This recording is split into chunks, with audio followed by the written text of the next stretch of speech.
Hi, this is Brian Harrison with Just Common Sense, guys. It's been a long time since I've been on this particular podcast. We're actually doing other podcasts right now, which we'll get into that later. We're going to start doing Zoom podcasts and where other people can get on there with us. I can have as much as 300 people on there, but I doubt we're going to have that. Anyway, we'll talk about that later.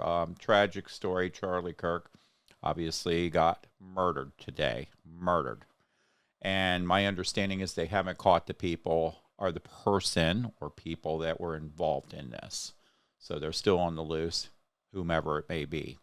We'll be talking about that. I've got Jerry and I've got Charles on the phone here with me. We're going to be talking about that. Also, we're going to be talking about the girl down in Charlotte. I want to talk about that. And I'm going to talk about the failure of Roy Cooper and Josh Stein. In my opinion, Josh Stein should step down or be impeached because of what's going on down there. They talked today about that, and when they spoke about that, all they said, well, we grieve the families and all that, but they didn't say the cause why it happened. Why it happened is because they this guy was convicted 12 times, I believe, and they really wasn't convicted. It was more like, okay, you're bad. We're going to release you again and again and again. You have someone like that, put him in jail. And that it comes back to Josh Stein and Roy Cooper because he was our previous governor. Obviously, he's going to try to run for Senate here. My advice is do not vote for this clown. He is terrible. He is a terrible, terrible. He was terrible governor, and he would be terrible as a senator, especially up in D.C. Um, and then we'll talk about that in a minute. Guys, what's your thought on all this? Let's go into it. Let's talk about Charlie Kirk first because that's the main story right now. And I'm going to say this. I saw things today on social media after Charlie Kirk was murdered. And I saw people out there saying, this is an awesome thing. This is great. You know what? I'm going to say it this way. I don't cuss, but F you. I'm going to say it that way. And I never cuss. Jerry and them know that. But I am so pissed right now. I've got one of my family members who's running his mouth right now. And I mean, he is being a complete idiot. He has no clue because he is controlled and conditioned by the left. And I'm going to say it that way.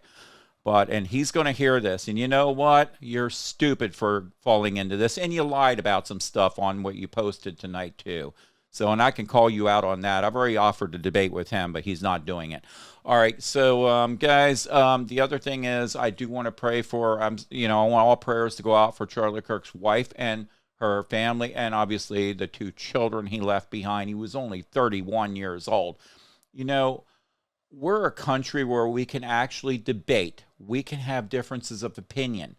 But when you start getting radical and start murdering people and throwing things at people, and obviously we've talked about BLM in the past, how stupid they got with their violence and these riots and everything else.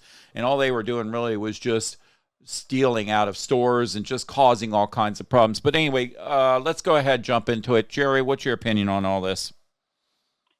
Well, the Charlie Kirk thing, there's going to be one of two things, or possibly a combination of these two things.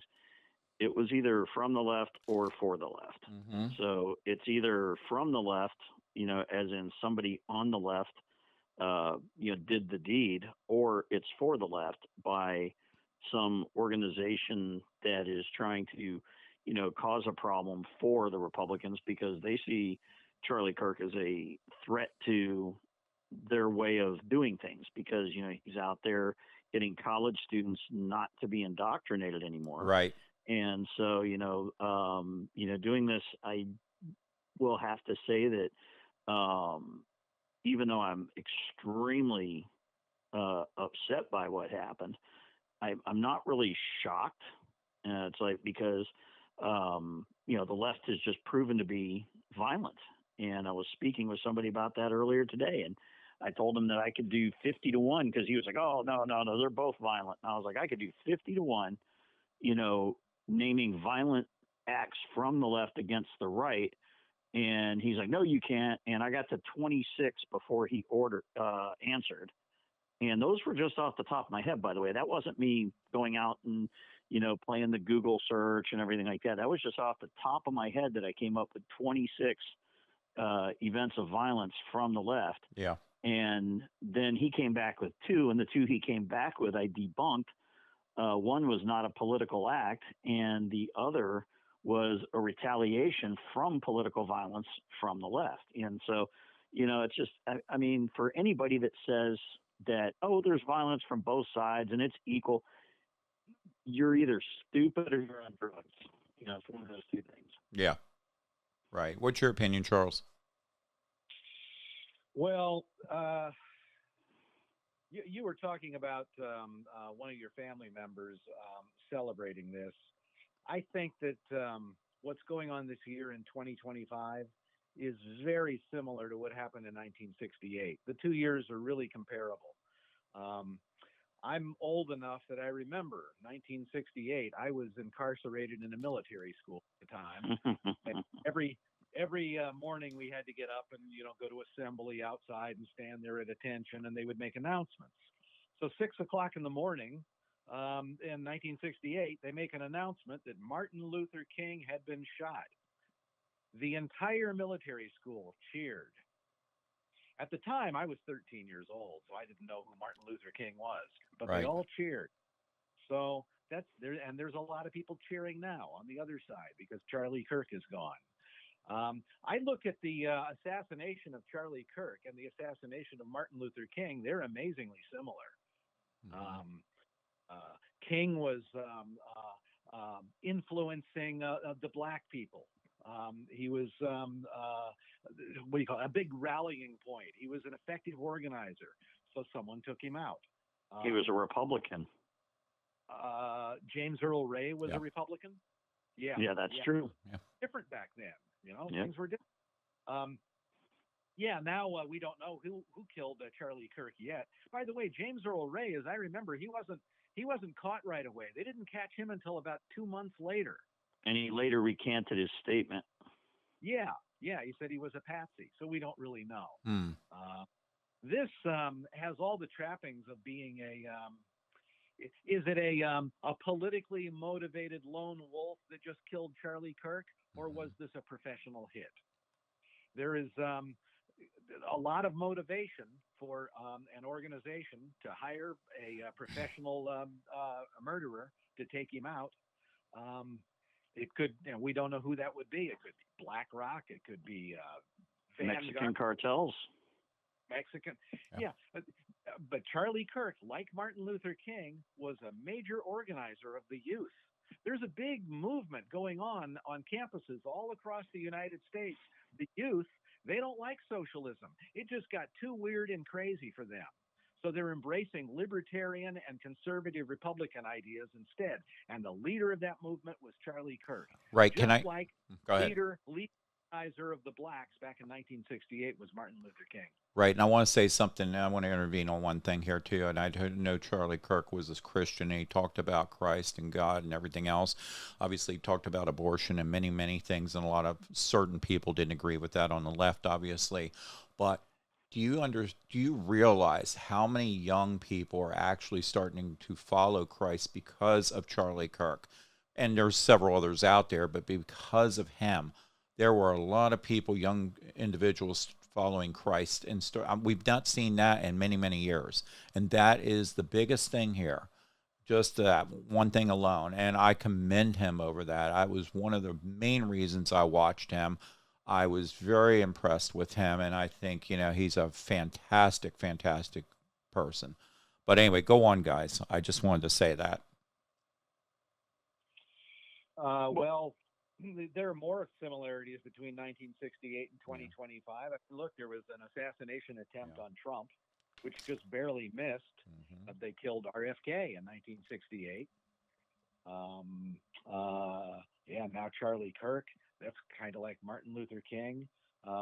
It's very violent back then, and it's really right. Don't forget that was also somebody that was an immigrant to the country that had leftist leanings. I wouldn't say he was like a diehard Democrat, but Sirhan definitely leaned to the left. But he was just mentally ill. This is the one who killed RFK. he's the one who took the blame. And in my opinion, he was Manchurian candidated. But That could be too. too many anomalies. There were, Yeah. there were multiple gunshot, bullets in in that kitchen. So there was another shooter that was never caught. Yeah. Well, and Sirhan was mentally ill when they interviewed him and asked him why he did it. His main thing was that he had these horrible headaches that I forget the reason why he blamed him on Kennedy, but he blamed his headaches on Kennedy and said that he couldn't live his life because of the medical issues that Kennedy was causing him. Right. And the guy was definitely not all there. Yeah. Yeah. And that kind of person, they're unstable, and those people are easy to Manchurian candidate. This I know a little bit about, not much, a little bit about hypnosis. But this thing about under hypnosis, they can never make you do anything that you would normally not do. That is not true. I don't believe that either. Yeah, that is not true. Yeah. Well, not only that, but a mentally ill guy like Sirhan, I think that it's not only easy to use them as a patsy. I think it's easy to convince them to do the event and.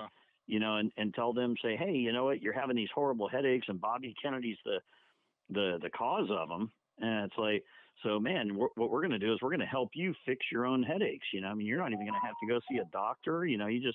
We're going to go ahead and help you do it all by yourself. Mm-hmm. So and it's like, and here's this guy, he's mentally ill. He's like, oh my gosh, my headaches will be gone. That's fantastic. What do I have to do? Oh, you just walk up to this guy and shoot him, and then once he's dead, it's like, you're good.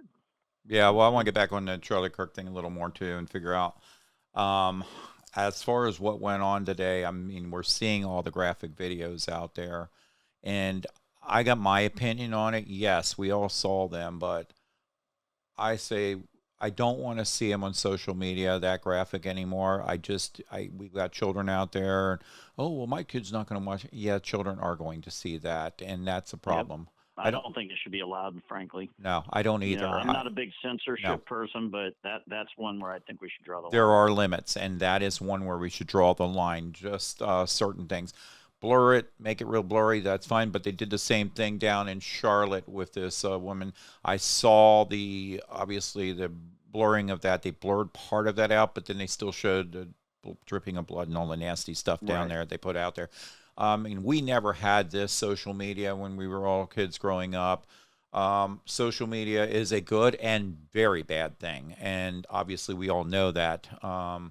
But that being said, they need to censor this and cut this out, and that goes for the problem with X and what you're everybody. Talking about is that when it goes to court, it can be an issue because they can try and claim, oh, well, my client couldn't have a fair trial because they released the camera footage, and so the jury pool was tainted, and and that's how a lot of these guys wind up, not being held accountable. Right. Is because somebody makes that claim, not that it's true, but they make that claim.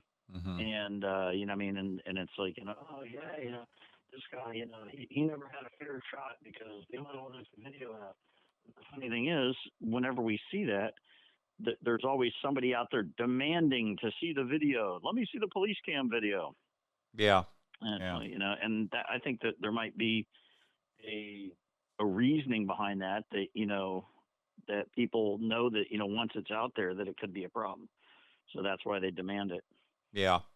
And I was listening when I was watching all these social media sites light up today. I mean, you had Elizabeth Warren, you had Cortez, you had all them just coming out saying, well, our prayers are with him and his family and blah, blah, blah. But they're the ones that are They're the ones that are the problem because of this. They should be looking at the mirror and see where the fault lies.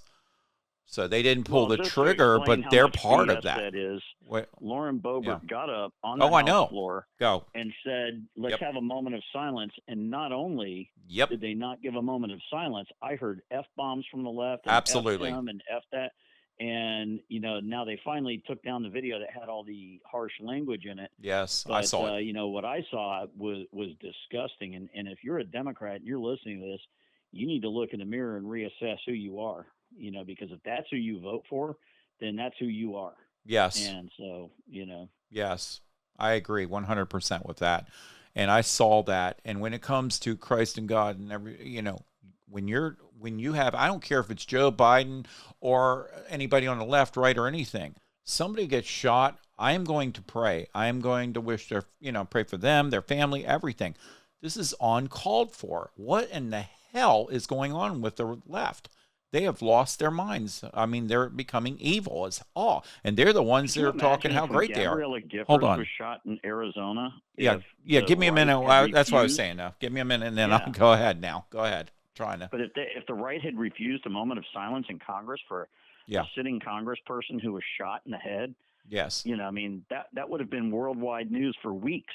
Yes. And so I mean, and so for somebody as influential as Charlie Kirk to to not only refuse a moment of silence, but the vile language that they were using. I mean, I was like, no, and when I say that, hey, I'm no church boy. I mean, it's like, I Yeah. mean, yeah, yes, I go to church, but what I mean is, I mean, Yes. hey, when I'm upset, I'll drop an F bomb from time to time, and it's not my daily vocabulary, but it Yeah. happens, and I mean, but the thing is, for them to be in the halls of Congress on Yes. the House floor Right. I doing know it. that is I missed this. reprehensible. Go I ahead, missed Charles. this. Did they refuse to do a moment of silence for Yes. Charlie Kirk Oh, they Yes. vocally refused. They were just Absolutely. like, they raised hell, Charles. I saw the I missed video of this. it. I heard it and saw it. It was Lauren Boebert got up and requested. It was Yep. actually even before they started. She just said, "Hey, before we get started, can we, have a moment of silence and a prayer for Charlie Kirk and his family?" And the Democrats just started, "Oh no, f him, and that's effing wrong, and that's effing," I and heard it. I was in shock. So was I. Wow, So that's was I. disgusting. Absolutely disgusting. No, I Yeah. missed that. I didn't see that. Well, unfortunately, there's so many things floating around out there today with what happened that to have seen everything is unlikely. But that was one that Yeah. I don't even remember who sent that to me first. About 4 different people sent it to me, and the first time I watched it, I was like, this is probably like an AI where they did No. a voiceover or something like that. Right. And then I got it from another person. I'm like, oh, it was a different source. And then I heard it being talked about on one of the news programs I was watching. It's just I got to tell you something. I mean, Mhm. I know that there's somebody out there that's going to be upset by this, but Good. Democrats in today's political environment are scumbags, and it's like, I mean, because you look at the people they vote for, the Chuck Schumers, the Nancy Pelosi's, the dirty people that they support, and the violence that they support. Sheila Jackson Lee's going out there talking about, getting Trump supporters' faces and it's like, and promoting violence. And then when violence happens against the right, then they try and turn it back on us and blame it on ourselves. Yeah. Yeah. That's true. Let me have the floor. Democrat. Let me have the floor for a Yeah. second, please. Yeah. So what I was Rose- saying, what I was saying is, I already saw it out there on social media. First thing they did is attack guns. I've already gone back at them, constantly saying, okay, how are we going to get the guns out of the bad guys' hands? They can't answer it. Not one person out there can answer it because it's not going to happen. And I don't, how do I say this? I have my concealed and carry. I would not ever want to have to shoot somebody or defend, myself, because I hope I never am in that position. But if I am, then I am going to protect myself. Or such as down in Charlotte, what happened, if I were on that train, I may have been there and took that guy out that did that.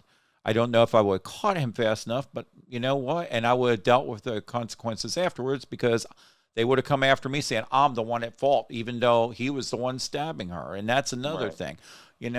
It's not about the gun. It's about mental illness is a big part of it. It's also about our congressmen and women who are not doing their job, such as Josh Stein, Roy Cooper, and I could go on with many others. We can go on to the mayor down there in Charlotte. She covered this thing up. And Jerry, you were talking about a prosecutor down there who's not a true prosecutor. Go ahead and mention that. Okay. Well, two things. One, Go ahead. on Josh Stein and Roy Cooper. Yep. Do I think they did a poor job as governor? Well, yeah, but Stein, it's still kind of fresh. He's still kind of new, so I can't really Right. blame this on him as a governor. However, Okay. both of them were previously the attorney general of the state of North Carolina. So, as the top law enforcement officer in the state of North Carolina, both of them had an opportunity to affect the incarceration and or release of people, and both of them pushed to have people released from prison early or lighten the sentences or drop the charges. So I think their culpability goes further than their governorships. It goes back to when they were the attorney general. Now, as Okay. far as the lady in Charlotte, Charlotte. the That's what I'm person talking about. Yeah. that got this guy released at least once and possibly multiple times, um, she is what's called a magistrate. She's not even a real judge. It's an appointed position. It's not a elected position. And so, Charles, I know that you know a lot about little things like this. Let me ask you a question. Do you know what the qualifications to hold her position as a magistrate are? No, I don't, but I imagine they're kind of low. Okay. Well, low is probably an understatement. Mhm. You need to be either a high school graduate or a GED. Wow. Mm. Wow. That's it. Yeah. I looked it up. That could be a And new. now there's all kinds of recommendations of what kind of experience you should have, Right. but the requirements are high school diploma or GED, and it's an appointed position, which means that I don't remember if it's the attorney general that appoints them or if it's the governor or whomever, but whomever's job it is to appoint that person Right. has missed the boat as far as they should have immediately said your appointment is rescinded. But now they're making the legislature step in, and the legislature wants this person removed. So now it's gotten to be a bigger thing. But I mean, this goes into the whole the cover up is worse than the crime oftentimes. Right. So I mean, this happened back in the third or fourth week of August, and we're just now 2.5 weeks later letting this hit the news cycle. And it's like, how did this stay off the news cycle? And then, Brian, So to your point, the mayor comes out and starts blaming social media for putting it out there and causing all the problems. Social media didn't take a knife out of their pocket and stab that girl. Social media didn't walk away and say, I got that white girl twice right. before he got off the train. Social media did not cause those people to sit in their seats and not even render aid to her. Right. And it's like, so, I mean, I'm sorry, the mayor of North Carolina, and then unfortunately, all this came out, and I know why she held on to it, Brian, because I can barely hear you. yesterday was Okay. the primary for the Democrats for mayor, Okay. and she wanted to try and get this past the primary, so it came out so late that the early voting had already happened for a lot of people, and the primaries for mayor are a low turnout anyways. Mm-hmm. So all she had to do was push this off for a while, because I think we all know that in Charlotte that whoever the Democrat candidate is getting elected. So Right. now she won the primary, but with 74% of the Democrat vote. And it's like, how disgusting is that? Right. Let me say one thing now. Jerry, I know you and I you were just talking about Josh Stein, and I'm going to say it this way. Josh Stein posted today, and it was nice of him to do that. It was posting for Charlie Kirk, and of course he posted for what happened in Charlotte. That was all good. My opinion, though, on this is I hold him at fault for part of this because he softened up. I heard he did a bill where it was softening up on crime. That's part of it. But also are softening up on, I guess, law enforcement, and, so these criminals can get out early too, and what this guy did. But the other side of it is, why did he take so long to jump into this when it came to her down there in Charlotte? And then also, why did he not condone what went on and say, look, this guy was released 12 times. Why is this 14. happening? 14. Why is this happening in my state? He should have jumped on that. He should have mentioned that on his social media site and say, look, I know this is going on. I'm going to look into it. I need to figure out what's going on. We cannot have this happen again.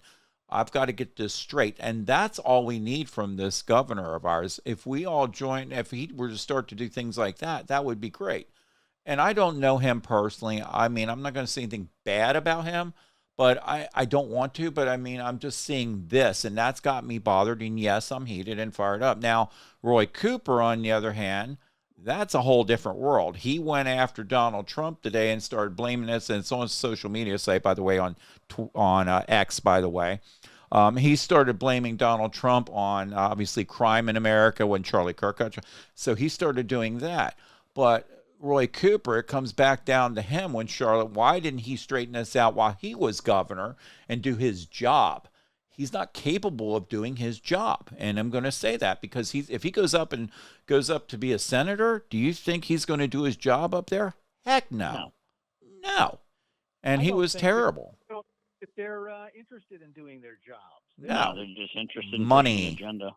Money, and power. That's all they're interested in. And you know what? Go ahead. Golf club memberships and the banquets and the yacht club and hanging out with the other senators and right. feeling important. And then they go to public events and people say to them, "Oh, Mr. Senator, it's such an honor to have you here with us today." When these people are mostly just criminals. And I'm talking about both sides. Yeah. Not just the Democrats. Of course, I agree with that. What you have is you've got a handful of people who have integrity, and everybody else up there is a rhino or a socialist Democrat. Yeah. It's a criminal class is in charge. That's the problem. And they have weird agendas because they're criminals. Right. Their brain's not working right. Right. And that does go on both sides. I agree with that. And just like we were talking, you guys were talking earlier, I know everybody's mad at the left, and I am. There are a lot of, there's some bad on the right too, I'll say it, but there are a lot of people on the left that are controlled and conditioned. I said that they really believe that what they hear on the news is always correct, especially on CNN. I'm watching two news sites. I've got a big screen up in front of me right now. I see multiple sites over this, and I'm seeing Fox News. They have everything about Charlie Kirk. Where I'm looking at CNN, they're talking bad about Trump, and they got one little tiny box down there talking about Charlie Kirk right there. That's it. Not much about him on CNN. And it took them forever to come out with that. But, of course, we know where the Cartoon News Network is. Fox isn't perfect either, I'll say that. And obviously, Newsmax is one of the better ones out there. But you know, just seeing this stuff, I think this should have been handled a long time ago, all this. And it's not, all this isn't Trump's fault. I'm tired of hearing the blame on that. And I'm tired of hearing the blame and it's guns. And, you know, I saw that right away. It just comes back down to mental illness, and they're not doing their job to handle this. They forgot that they're public servants and nothing more. You're not more important than anybody else. Everybody's equal in this, in the whole planet. You're born into nothing and you go out with nothing. And just because you think who you are, you're not going to heaven. That's up to God and what you've done. This is just because you think you're better than thou, that's not going to help you. So that's what I'm going to say about those people out there, these politicians. And power isn't part of it. I mean, obviously we got Nancy Pelosi and Gavin Newsom out there. That's another joke out there. But anyway. Any thoughts here? Well, I was thinking about the murder in Charlotte of the 20-year-old Ukrainian girl. I read that the people on the train ignored the attack. Yes, they did get involved later. It took them like 4 or 5 minutes, so somebody did jump in. People don't jump in. There was a famous case in New York and Daniel Penny. Yeah. 60. No, it was a girl named Kitty something. Not Foyle. That's a movie. Genevieve or something. Okay. She was a bartender. She was 28 years old. She was stabbed when she was walking home, and over 30 witnesses saw the stabbing, and nobody did anything about it. They just kind of minded their own business. So that seems to be a human defense mechanism. People don't know how to handle a situation like that. Most people don't. So Charles, look at all the people that sit there and film for, the internet with their cameras now, on their phones. Somebody's in trouble and they're getting beat up or they're getting robbed or they're getting stabbed, and people are sitting there holding their phones up going, "Oh man, I'm going to make money on this video." Yeah, you're right. You're right. That's another angle of this whole thing. I got a question for you two guys. Going back to the assassination today of Charlie Kirk. Right. my hypothesis is that this could be a professional assassin. And he was on a building 200 yards or 250 yards away, one shot, and he's gone. The person they arrested isn't the right guy, so this guy has disappeared.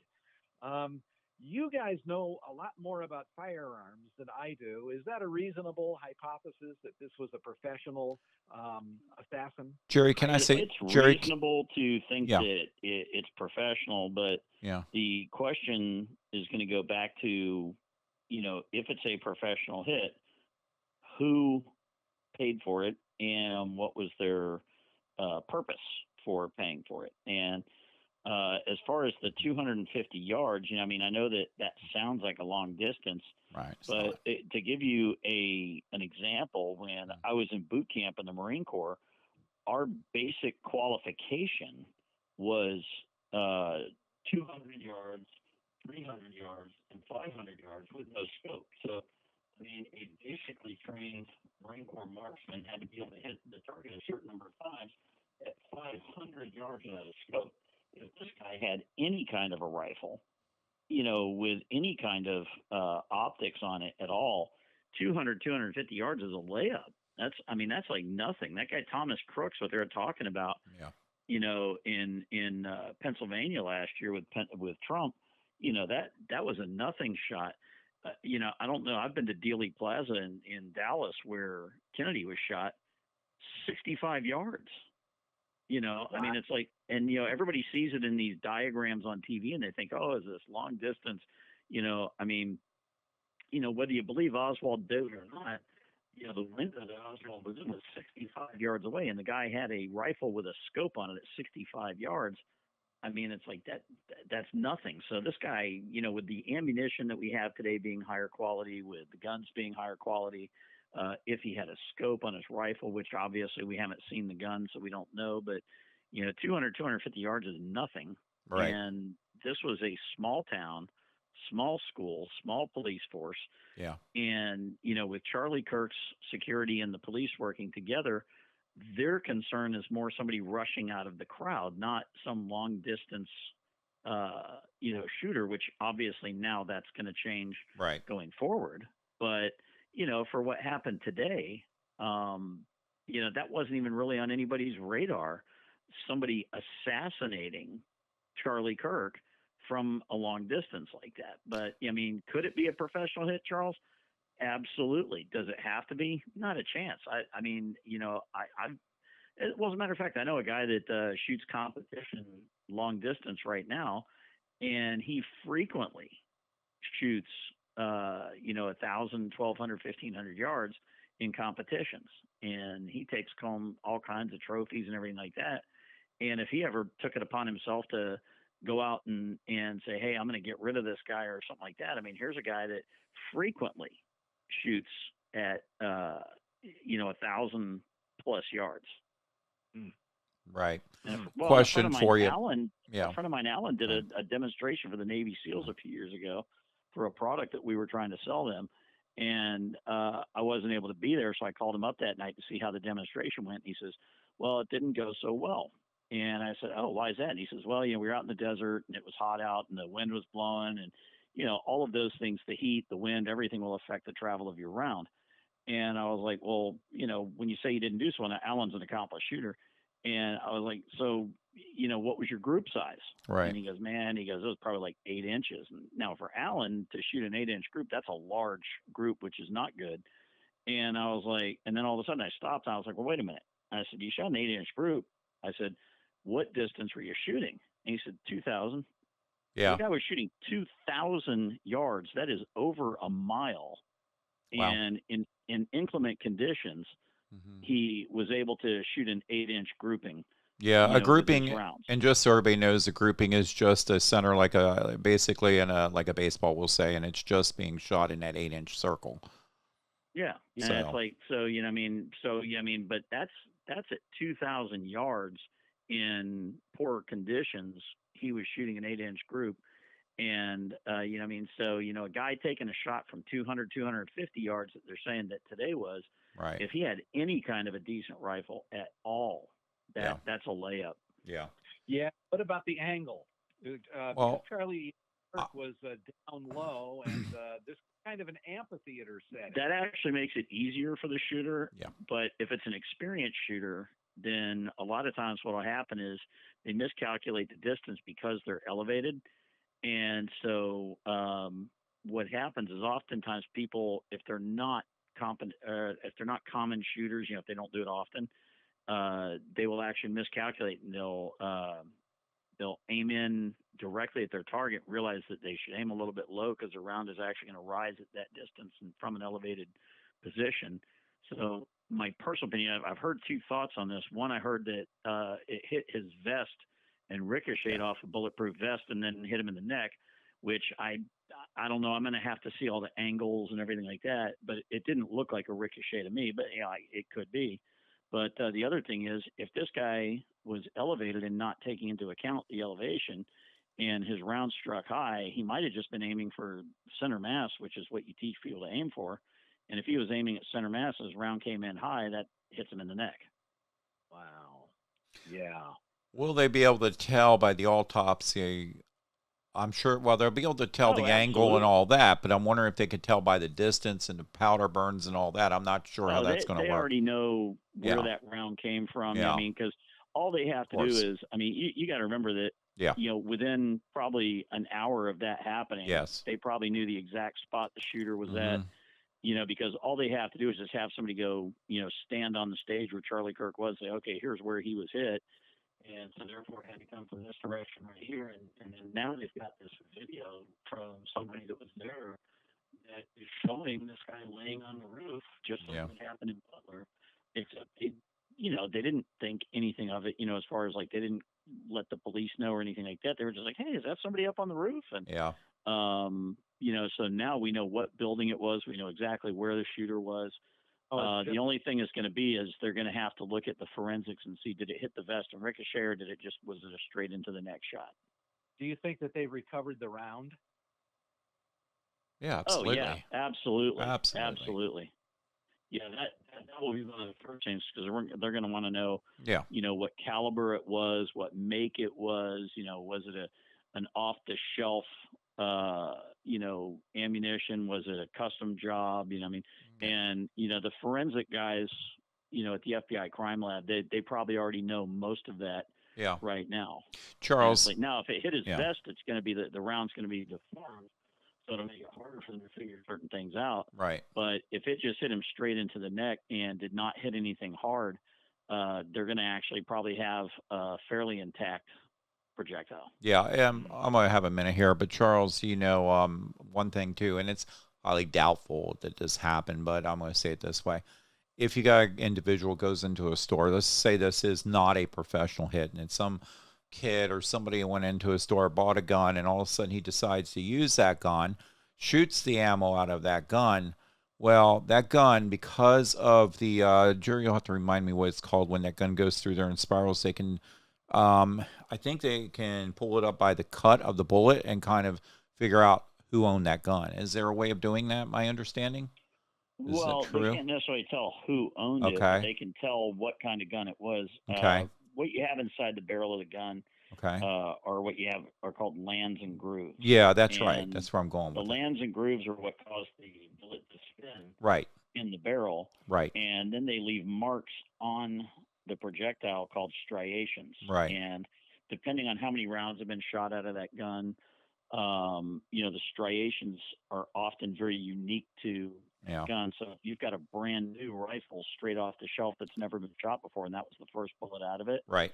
your striations are going to be much different than what you would have with a gun where the guy's been to the range and put 500 or 600 rounds Okay. through it. All right. So that's where then when they get a hold of the gun, they can check then they'll test fire it in the Right. lab and they can match up, Yeah. but yeah, they can often tell, usually what kind of a gun it was, or, Yeah. and then the other thing is from the damage that happens too, they can kind of get an idea once they know the caliber and Yeah. everything like that, they can start, figuring out different things like, okay, here's the damage that was done. So, Right. maybe had a longer barrel, because with a longer barrel, you get more, uh, energy, Yeah. muzzle energy coming out, than you would with a shorter barrel.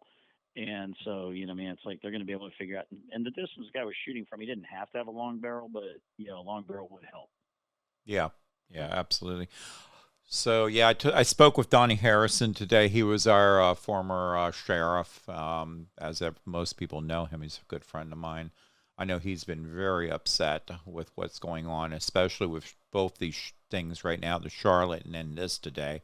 So, matter of fact, I called Donnie right away when this happened. He didn't even know this happened. I was the first one called him about Charlie, and because we just got done talking about the one in Charlotte about an hour before that. So I've talked to Donnie several times today, but he was very upset over that, and he had no words to say. He's like, I don't know. He was frustrated and very upset. I can tell you that. So I don't Well, know. people should be upset. I mean, Yeah, they need this to is be. getting out of control. It is. I mean, the violence from the left, Mm-hmm. especially against the right, is out of control. And if somebody doesn't stop it, there's Right. going to be a Yeah. tipping point Yeah. where people are finally going to say, I mean, okay, that's it. I'm not putting up with it anymore. Yeah. And and this could happen with politics because Yeah. I mean, you have people on the left that have been attacking people on the right. But believe it or not, the thing in Charlotte, it could happen with race. I mean, it's like because Yeah. we've had so much black on white crime, in the not too distant past that I mean, somebody may just at one point say, okay, I've had enough. It's got to go the other way now, Yeah. which obviously is wrong. I mean, I Of just for course. anybody listening, Yeah. that's not what I'm advocating. Right. Yeah. But the problem that's getting lost on the racial crime is people are just starting to recognize how much black on white crime there's been lately. But what they're failing to recognize is the preponderance of black on black crime. Yeah. And that's what Trump is trying to address in some of these cities Right. is the he's going into these cities with the highest amount of crime, and unfortunately they are in minority neighborhoods. Yeah. And he's not going there because people are black. He's going there because that's where the crime is. Crime is. Yeah. And so that's basically what needs to happen is we need to start, uh, stopping the crime in these areas because what's happened is so many people have gotten away with so much for so long that they feel like nothing's going to happen to me. Mm-hmm. That's true. I feel like they can get away with many things. Hmm. Oh, Well, look at the people that attacked the Trump supporters during his I know. 2016 and 2020 elections, and frankly I can't even remember one of them going to prison, let alone multiple people. And I was like, and I can pull up video after video after video of Yeah. people getting hit with rocks and eggs and I know. being beaten I in the saw it. street. And yeah, I mean, Yeah. it's like, so Happened here in Raleigh. yeah, it's like, but that's the thing. We need to stop crime. Stopping crime, just crime in general, is important. But Yeah. stopping crime with an agenda Right. is even more important. And when I say with an agenda, whether it be race-based, political-based, based on somebody's nationality, their religion, anything like that. Yeah, I mean, Right. I don't think there should be any such statute as hate crime. I think all crime is hate crime. Right. If It you're is. willing I to agree. victimize somebody, Yeah. then that's a hate crime. Yeah.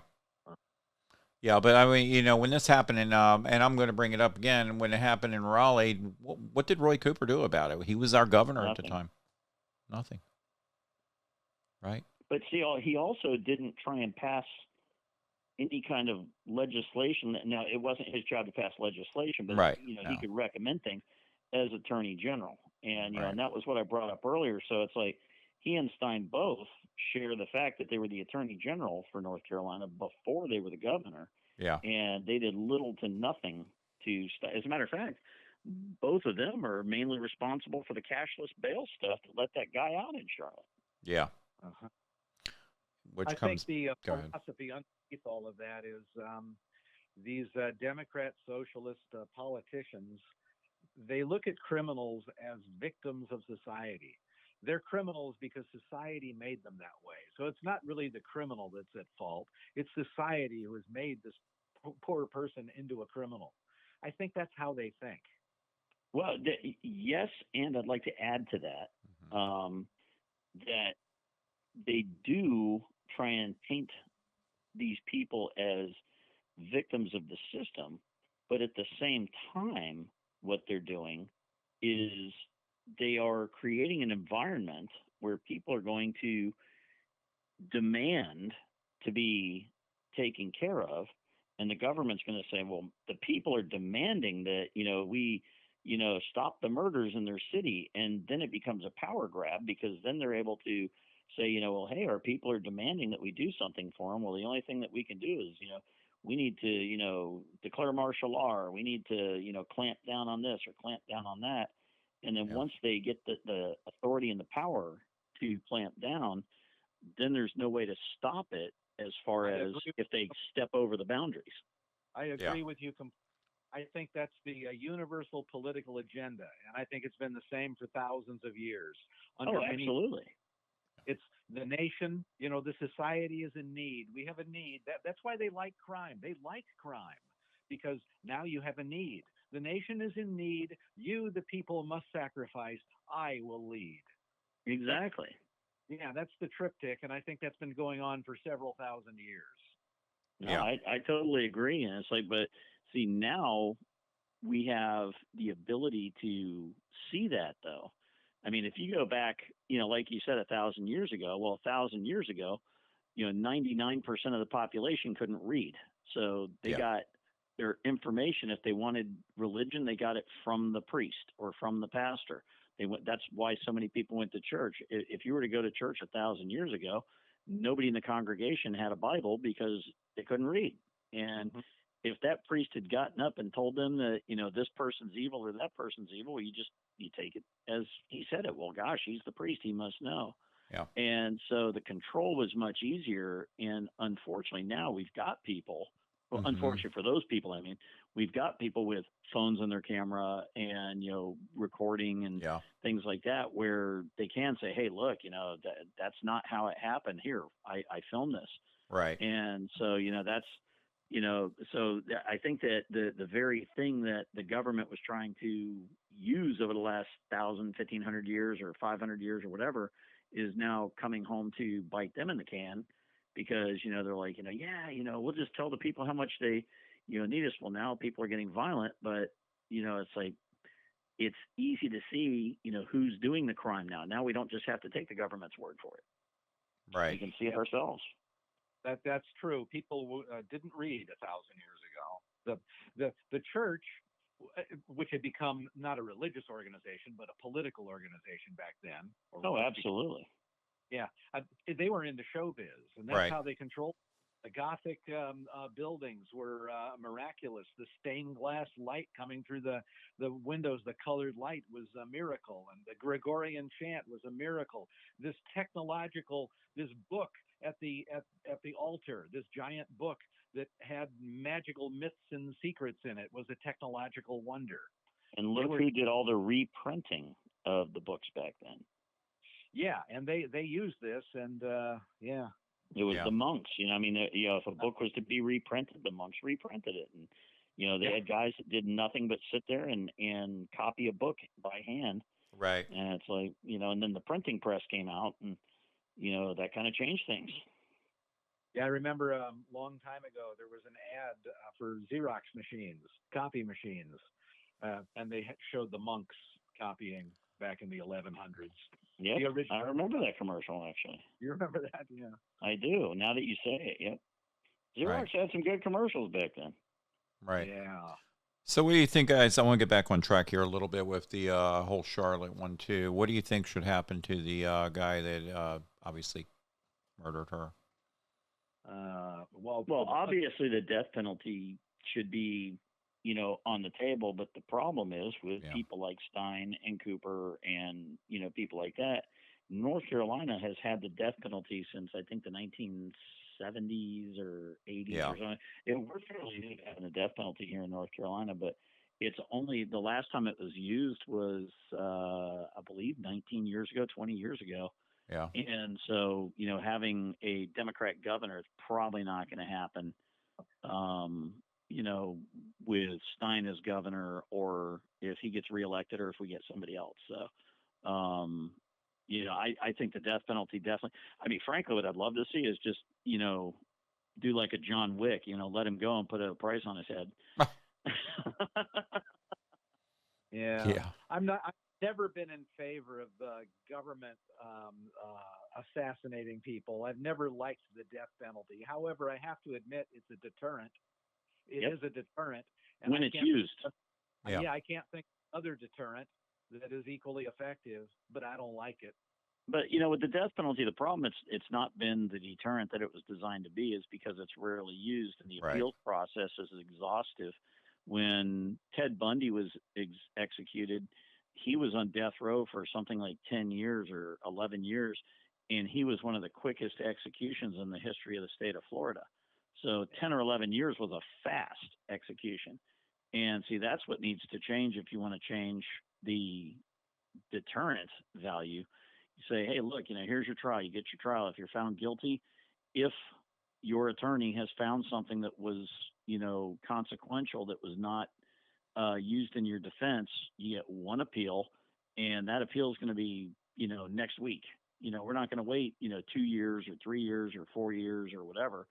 And it's like your appeal is going to be, next week. And then when your appeal is over, if you're not overturned or exonerated, you should there should be no death row. You should be led from the dock to the execution chamber and have it carried out right then and there. Right. And it's like but this stuff with death row, where you got guys on death row for 20 and 30 and 35 years, it's ridiculous. Yeah, and they know that's going to happen. A lot of them like, oh, well, I'll never get there. But yeah, absolutely. Well, right. there's supposed to be a balance of power in the United States between the judicial, legislative, and executive branches. Right. But as we've seen repeatedly in the news lately, things have shifted towards the courts. Yeah, judicial, yeah. Yeah, and they're gumming everything up, and these people are also. There's a lot of problems with that system. They're appointed for too long. I mean, they're all appointed for life, right? Or until they decide to retire. Oh, the Supreme Court, yes. What about the other judges? All these federal It judges? depends on the level of court. Some courts are lifetime. Some are appointees that can be fired. Some are, hired.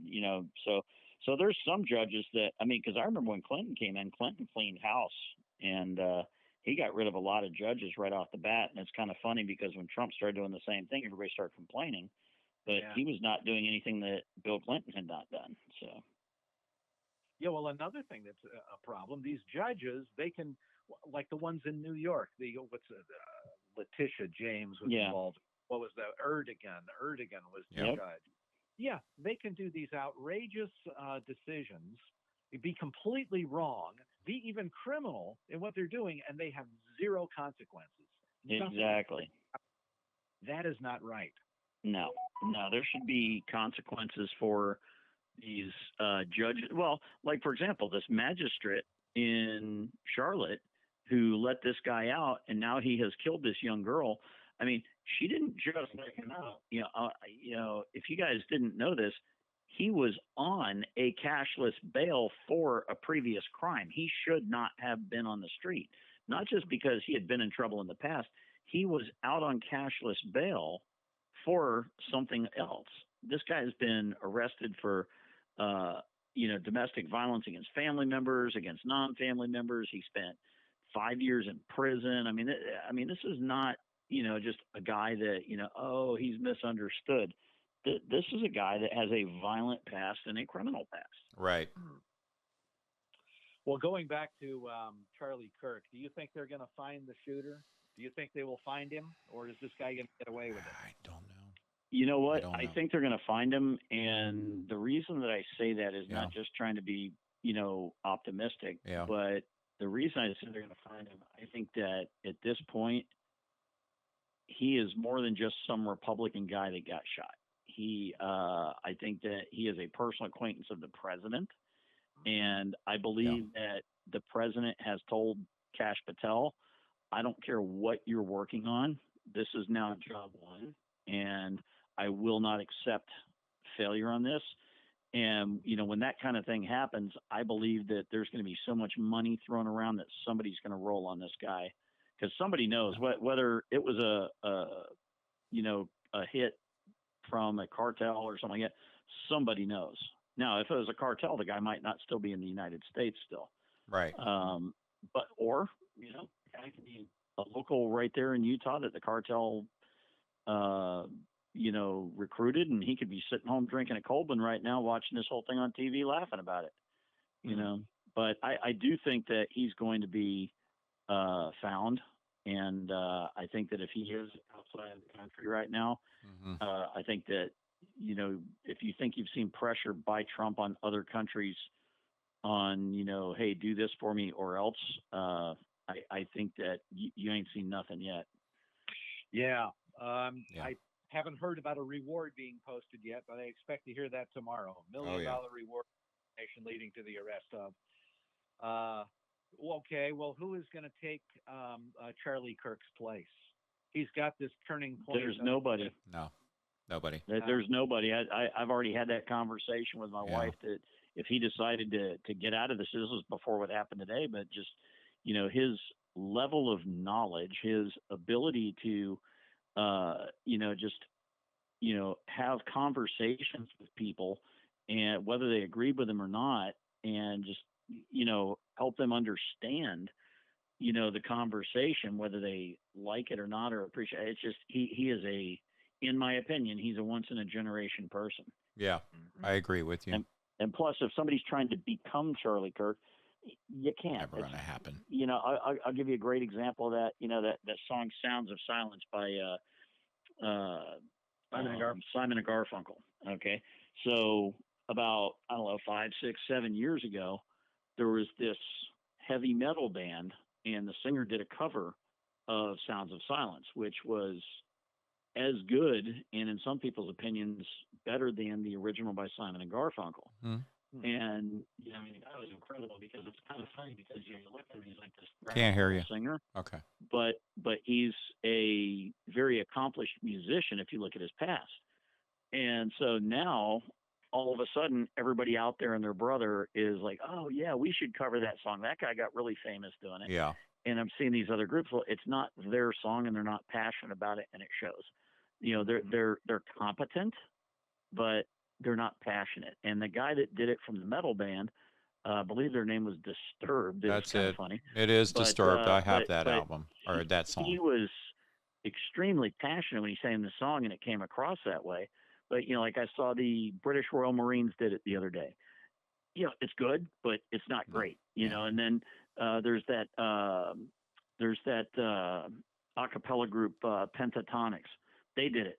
It was good, but not great. And it's like because again, it was just hey, let's do this song, but the passion wasn't there. Right. So even if somebody else has the knowledge that Charlie Kirk has, if they don't bring the same passion, then it's just not going to be the same.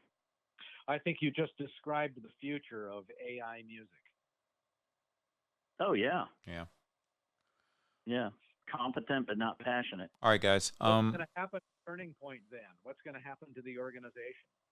It'll still be around. I just don't think it will be as effective. I think that for the next 6 months to a year, they're going to see a huge jump in membership, and they're going to see a huge jump in activity. But after a year, it's going to be kind of one of those things that kind of fades away a little bit. And I hope not. But I just.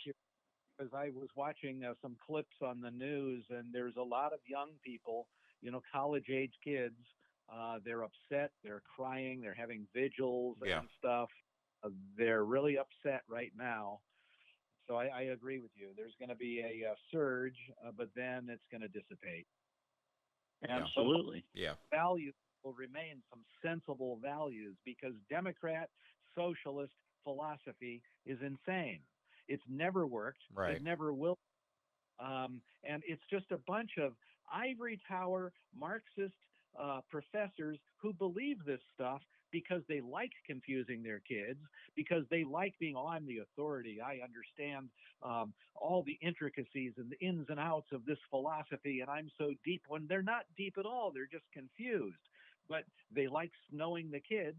They like the kids looking up to them, thinking that they're really sophisticated or smart, but they're not. And this is becoming on college campuses.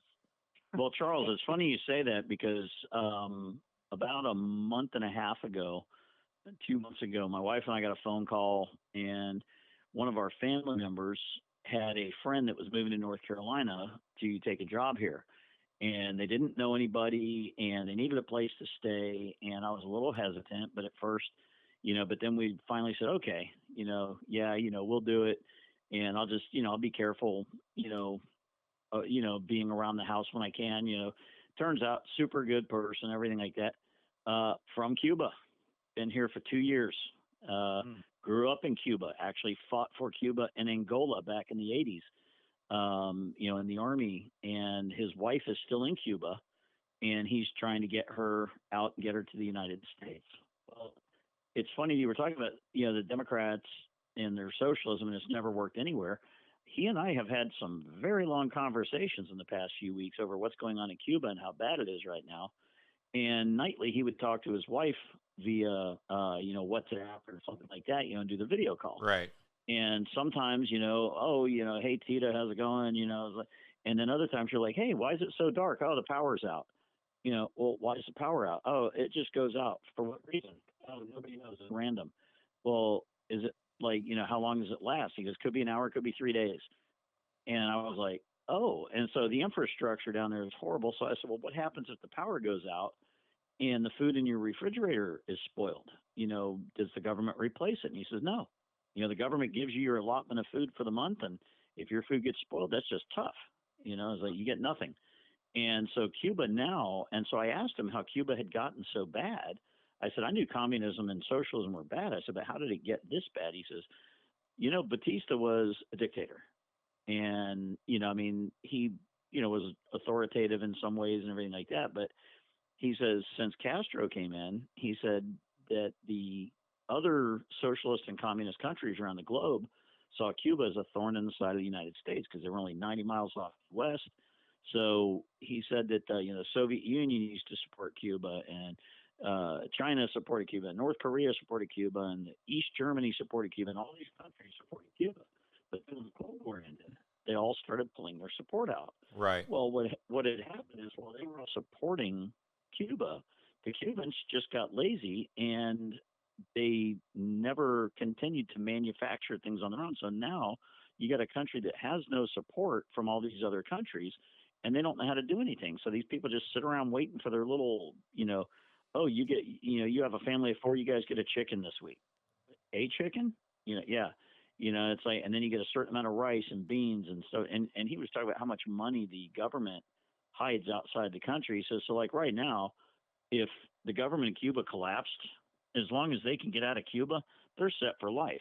So does socialism not work? No, it doesn't. But that's the kind of lessons we need to be teaching in colleges right now, is what's going on in these countries that everybody thinks about, oh, well, there's socialist countries out there right now. And that's what Charlie Kirk was talking about covering, with stuff like that.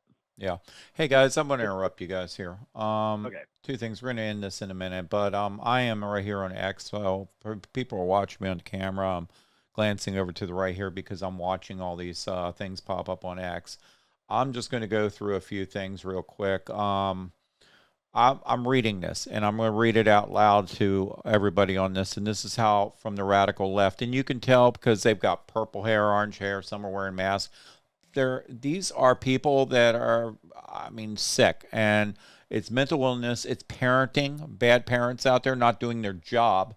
But I'm reading one right here. It says, whoever shot Charlie Kirk, thank you. And it says underneath that, this is graphic, says, bleeding from the neck out, laughing my ass off. You know what? Screw you guys that think that. You know what? There's a place for you, and it's called hell, and God's going to put you there. And you're going to find out that this is absolutely ridiculous. This is the stuff that's going to start real problems with the right and left.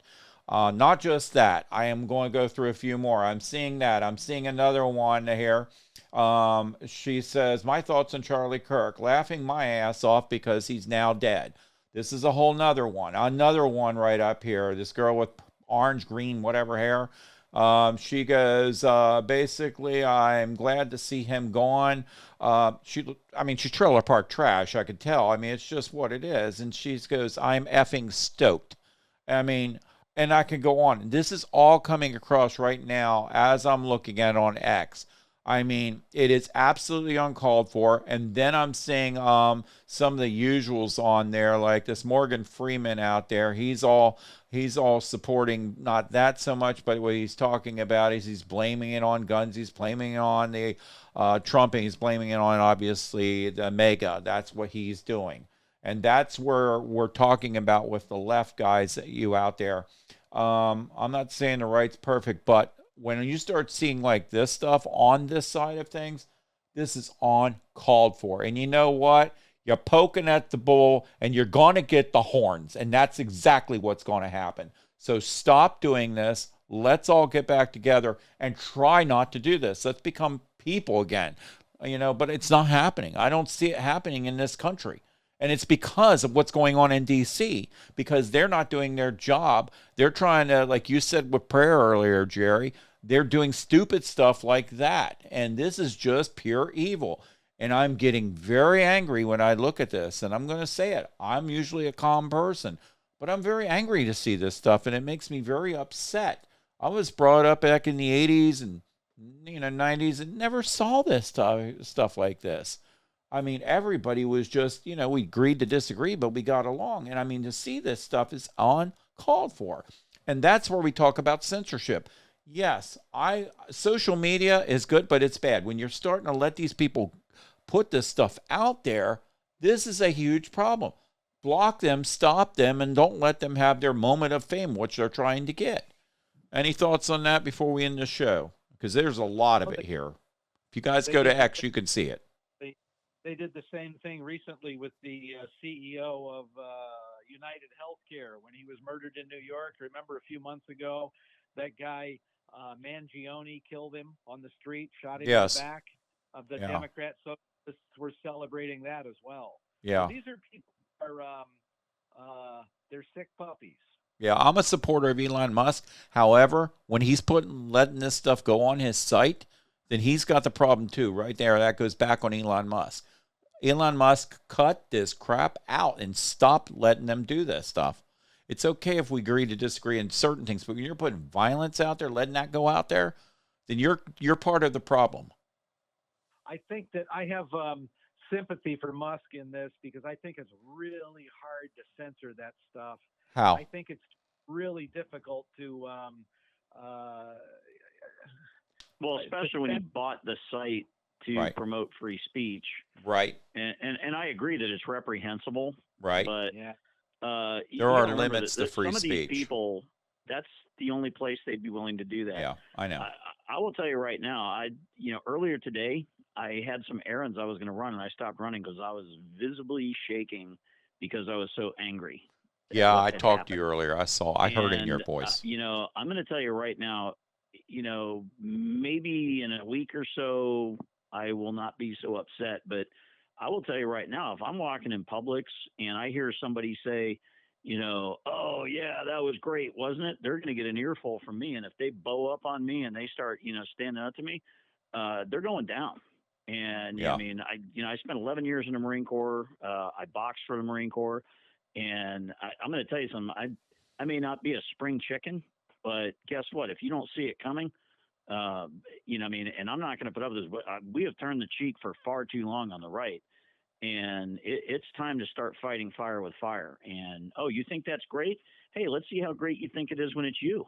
Well, if you watch, how does we're not taste when it's coming out of your backside when you're on the toilet? Yeah, and we're not promoting violence, but we don't want to keep getting poked like this. It's enough's enough. And our governor, I'm not going to put up with these people out there glorifying it. No, exactly. And I don't care. Like I said, if someone on the left got it, I mean, I'm a Republican, obviously, but I don't want to see anybody get it. I don't want to see anybody get hurt, shot, any of this. This is uncalled for. I have never once said, Kennedy, no. That's a good thing that happened when he was shot in Texas or anything like that. No. Now, do I understand possibly why he was shot, depending on the reason? There was a lot of things he did that ticked off a lot of people. So just because you understand why somebody was shot does not mean that you think it's okay that they were shot. And so for somebody to promote it, glorify it, laugh about it, you're going to have a problem if you do that in front of me. Mm-hmm. You noticed when you look at clips of street fights or even street shootings, you notice how just totally amateur these people are? Oh yeah. Just Yeah. they should be fighting. They don't know what they're doing. No, they really don't. Uh, Well, and also there's the whole confidence of strength in numbers. You know, when you see this stuff on these videos and on the street and everything like that, it's usually not one person. It's 4 people, 5 people, 6 people jumping on one. yeah. And I mean, and that's the other thing. And there's going to come a point where people just say, I've had enough. And I mean, and Brian mentioned earlier that I mean, if something doesn't change, that there could be a civil war. And that's literally, I mean, this is a flashpoint right now with this Charlie Kirk thing, that if the left pushes too hard, and if the politicians on the left don't come out and say that is absolutely unacceptable, but right now they're not going to do that because that's their base. And so, but I'm going to tell you, I was like, with my neighbors right now, I was telling my wife earlier, I was like, and she may disagree with me and she may try and talk against me, but if I'm home, a Democrat is not allowed in my house right now, as of today. If you're blood related to me, different story. If you're one of my kids, if you're blood related to me, if you are a, not a blood related relative, and I know you're a Democrat, you're not welcome in my home right now because you think it's okay to assassinate people like Charlie Kirk. And if they say, well, I didn't like it. Nope, but you voted for the people that are accepting it. So, guess what? Blood's on your hands. So I'm tired of turning the other cheek. And, if people don't like it, they can kiss my backside. Uh-huh. Final thought on the idea of a civil war. U.S. declining into a civil war. The last civil war was the North against the South. So there was a geographical boundary, a hard barrier. Right. The new civil war, if it happens, isn't going to be the same. It's going to be more like the Spanish Civil War in the 1930s. Did you see the movie Civil War?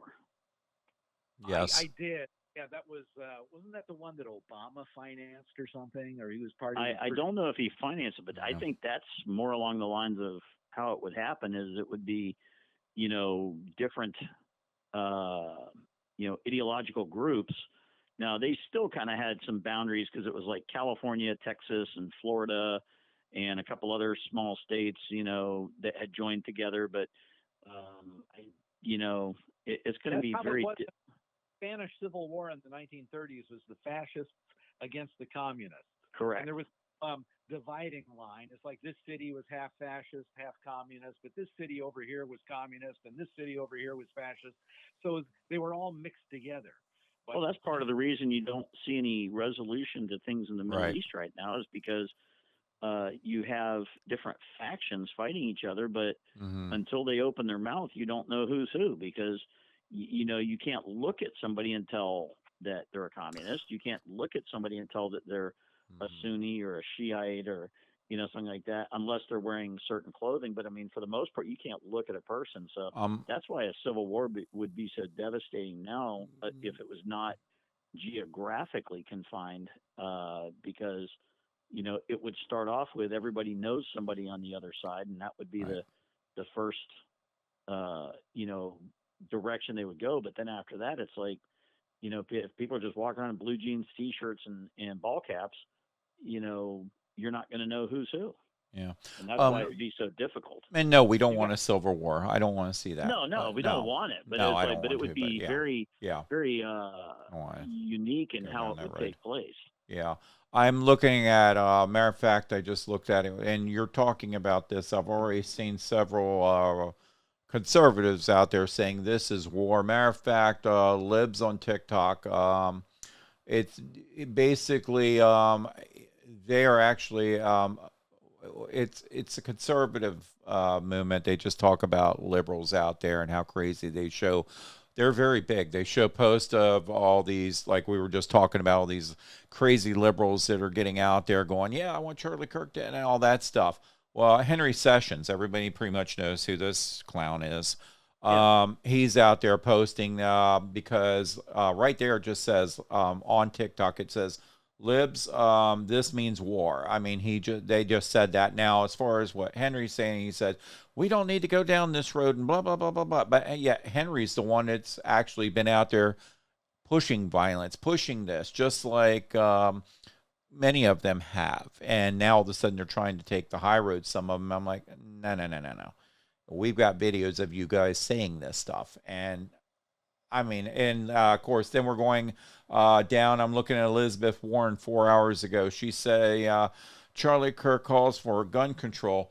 I'm sorry, for more guns. I'm sorry, more guns. Where she's saying we need more gun control. We need to get rid of guns off the street. But that's just typical her. And I mean, I'm just looking at this constantly going on, and it just frustrates me. I mean, oh, whoa, here we go. Hold on. Josh Stein, 9. Okay, let's see when this was. Let's see. I got a time on this. No, this was yesterday, so I'm not going to go into that. I was wondering if he just had something. He's just talking about the my heart's ache for the family of George Floyd. Are you kidding me? Because of what happened in Charlotte. It's a long statement. I'll have to go in and read that later. But why would you bring George Floyd in this for what happened in Charlotte? Because the girl had a BLM flag hanging in her apartment in Charlotte. There you go. That's why I was just going. Where's BLM on this? How come they're not out there saying, well, yeah, oh, this is terrible, you know? Mm-hmm. She was a supporter. Yeah. Yeah, so this is just interesting, and this was 12:30 yesterday, or 12:03 yesterday was put out. Josh Stein is not saying anything that is of consequence. He's saying what he's yeah. thinking is going to be the right thing to say. He doesn't really care. No, but why bring George Floyd up? I mean, this guy's just, we'll see how he becomes because as a governor. If you can turn it into a race issue that protects the black families, right? Then now he's gonna nobody can argue with him. I was like, oh, so you think racism is okay? No, I don't think racism not at all. Okay. No, matter of fact, I've got friends who are black, and I hate to use the word black. You know how I feel about that because I'm not white or far white. Look like paper, and black would look like black. But it's just ignorance of people out there on both sides that do stupid stuff. But I've got friends that are black, and they support Trump. They support what's going on. They believe in my views on these things, and they go after black people too. And they're like, some of these people are crazy, and and some of my friends are Democrat, and we actually get along really well. But I don't want to say they're radical because they're not. But yeah, it goes back to where you said, and I've said it to him too. But you voted for this person. But I still get along with them, and I have fun with them as long as we don't talk politics. And that's where we go. But it's just the point. This is where we all need to get along, and it's the right thing to do. But I just don't see this happening. Not at this point, anyway. I don't know. I don't know where the breaking point is. What's happening here? What's going to happen? I just, I pray for this country, and I pray for everybody on both sides. I hope everybody opens their eyes. I mean, to see, I'm more worried about the family and what his wife is going through tonight, Charlie Kirk, and his children especially. Did you see videos of his children, how they, especially the older one, runs up to him? She's probably sitting there crying, going, where's Daddy tonight? Where's Daddy? Where's Daddy, Mommy? Oh, God, I know that's really. And I hate to say it that way, but you know what? People are posting stuff against Charlie Kirk. You know what? You don't give a dang about people in general. You're just garbage. You should be basically in a zoo somewhere. You're an animal to say this stuff. I'm getting mad. I can see it because I'm sitting here reading this. I said what I said earlier about they will have a problem if they start saying that shit in front of me. Right. And I'm there with it. I am getting furious with this, watching these posts come across. And it's on X. It's on TikTok too. Go ahead. We need Kwai Chang Caine, Kung Fu. Only he's a Trump supporter, the Trump guy. Kwai Chang Caine. I had a cat named that, by the way. That's why he made me laugh. See, you got me to laugh finally. Okay, good. We need that guy. He needs to walk through the neighborhoods and kick some ass. Hong Kong Fooey. Oh God, I remember that too. I'm just showing my age. Okay, well, this was. But anyway, All right, guys. Anything anybody else to say? Because I'm good. If you guys want to do another podcast tomorrow, maybe we can do a Zoom one tomorrow. If you That'd guys be are up to great. it. Yep, All I'm right, fine with I'm that. gonna get with Zoom in the morning, figure this thing out because for those of you out there listening to the podcast, go to my website, go to just-commonsense.com, go to my email, you'll see it in there. Tell me if you want to get on the Zoom tomorrow night. I will invite you, and we can have a lot of people on Zoom, and I want both sides here. And I'll tell you what, if you're on the left, I'm not going to be kind to you sometimes. I may or may not be, and some on the right may be getting a little stupid. So we'll see. Hopefully we could get through this. But we'll see what time we could do this. I want to do it earlier tomorrow instead of later, though. And this usually I want these things last between a half an hour to an hour. We're an hour and 20 minutes, but we're very emotional right now, all of us, and seeing what's going on, and we're very, very hurt and angry at the same time. And all I kept doing was that's why I went back to Charlie Kirk's family because that's been in my head all day. That little kid running up, missing her father. And that's bothering me the most more than anything for some reason. And she's going to have to see that video over and over and over because people are going to be showing that. Right. And when something hits the internet, it's there forever. And she may not see it this week, next month, or whatever, but she will see that video at some point. And that video is so graphic, very and so brutal, needs to be pulled down. And that's her father. And do you know what? Let me ask you. I don't know for sure. Was her family, was Charlie Kirk's family there? That's the next thing. Could you imagine being there? I don't believe so. I hope not, because could you imagine being a child and you seeing your dad and your wife, his wife, seeing that happen in the graphics of that? I'm not going to talk about it. Yeah, the graphic on the the air. They don't go to the university events. They usually go to if he does like an arena and all that. Right. Well, I'm sorry. It could have happened. They might have been there. I don't know. I doubt it, but it could have. And to see that, could you imagine for the left or right out there, if that was your husband and your child saw this, what are you thinking? What are you absolutely thinking? Use your brain and common sense, people. I don't get this. I just don't get this. And I get frustrated over this just seeing this. And anyway, I'm just like, yeah, well, anyway, we'll be talking about this some more tomorrow. I want to talk a little, probably we'll figure out a time, probably about between 7 and 8 tomorrow, do it a little earlier, get people out of work and stuff. But we'll learn more about things, hopefully by tomorrow, get some more answers. I don't know when it's going to be, but I guarantee you that no stone will be left unturned and this person will be found. Oh, yeah. I already saw Trump. I didn't see his speech yet, but I've already got it right here.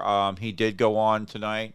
And, of course, I've already hearing it from the left up here. Trump's putting gasoline on the fire. I mean, this is Joe. She's radical left out there. I see her all the time. She's a piece of garbage. Yeah, I know. If I saw her on fire on the street, I wouldn't piss on her to put it out. Yeah, I know. But she's out there saying that, instead of saying, I agree with Trump. I may not agree with everything, but there's a lot of things. Instead of she just wants publicity. That's all she's after. Because the more publicity guys get on social media, the more people watch, the more money they make. And that's all it's about with them, most of them. Yep. So, and they could advertisements and things like that, and that's all they're after. They don't care about you. They don't care about any of this. They just care about the money they're getting, just like our politicians, a lot of them in D.C. right now. There are good ones up there, but there are also bad ones up there. Alexandria Cortez, bring her up. Yeah, she's a nightmare in itself. That's a joke in itself. But guys, any questions, anything else? No, that's it. I'm looking online here, and it's just like Butler, Pennsylvania. There's a guy on the roof. I'm on the New York Post, and they have they got it. Shot of a guy on the roof, just like Butler, Pennsylvania. And why didn't they catch it? Why? Well, the big it goes back to what Jerry said, but yeah. People were pointing to the police and saying, hey, why aren't you doing something about that guy on the roof? And the cops were just like, huh? No. And it's like, with this one, it just seems like somebody was looking at it, but it doesn't seem like anybody was telling the police about it. Maybe they thought it was a police rifleman. Maybe. Yeah. Or, it's a college. Kids always get up on the roof to watch the speaker. Yeah. That's something too. Yeah, that too. All these roofs should be put where nobody's allowed on them at this point on. Well, But and in retrospect, yeah, earlier we were talking. I said, well, small police departments, small this, small that. yeah, But you know what? Drones are not expensive. And it's nope, like I understand you may not have a big police department, but if there'd been a drone just kind of flying over the event, and I'm sure that'll be protocol going forward. But yeah, it's not going to bring Charlie Kirk back. no, no, and Charlie Kirk. I just want to say now we're going to end the show. I'm just going to say my prayers go out to him, his family. Our prayers go out to the right and left here. I mean, everybody needs to, of course, get it together, figure this out, and get things straight. Our country is falling apart. I said this in my very first or second podcast. I talked about Rome falling. I said the United States is starting to fall, and I'm seeing it. I said that a long time ago in my first podcast. And I said back then it could happen. And I'm seeing it with all this stuff right now. And this was going on way before Trump, guys. Don't go there and say it's Trump's fault, because this was going on when Obama was in office, possibly even before that, some of it. Anyway, guys, just don't provoke violence out there. I'm going to say that to everybody listening to the podcast here. If you're having difficulties after all this today, talk to your friends, family, neighbors. If any of your children saw any of this on social media, block them from social media. Don't let them see this stuff. Pull them out of the room, because kids are seeing this stuff, and this cannot be out there. Also want to just thank everybody for listening. And, of course, we'll see what happens with the Charlotte and what's going on in Charlotte and Charlie Kirk. And I'm sure there'll be more things. Unfortunately, it'll happen in the future. Unfortunately, don't want to see it. It's just got all of us upset. I almost want to put this as kind of 9/11 in some ways, in a different, not as high, but a different perspective. I don't know if you guys see it that way. This was a biggie today. And I just want to thank our law enforcement for everything you guys do out there, especially with what you're going through. I want to thank our National Guard right now, especially what you did in D.C. And then as far as what Trump's saying with the National Guard in these other cities, this proves it right here. This proves that this needs to be done. And there are a lot of bad cities out there. And, of course, they're already saying the governor of Utah. I mean, he's a Republican, but again, this could happen anywhere. But still, a lot of the crimes are in obviously Illinois. Up in Illinois, by the way, which we'll talk about. That's another story. That governor and mayor up there. But anything else? I mean, I do want to thank our military for everything you do, and our first responders. But otherwise, anything else, guys? Nope. No. We'll see you tomorrow. All right, and I just want to mention Josh Stein. If you are listening, or anybody out there on his behalf, again, please get out there and handle what's going on in Charlotte. Come out with more stuff about it. Try to look at what everybody's talking about as far as what's going on with the mayor of Charlotte. Don't just look at the Democrat side. Be a person. Look at what is going on and what needs to be done down there. Show us you can be a great governor. I don't care what political party. If you could be a great governor, that's all we're asking for. And just do the right thing. But anyway, thanks for listening, guys. And I'm always going to say it. God bless you. God bless everybody out there. You guys stay online with me when I hang up here. But God bless you, and God bless America. And take care. Thanks. Have a great night.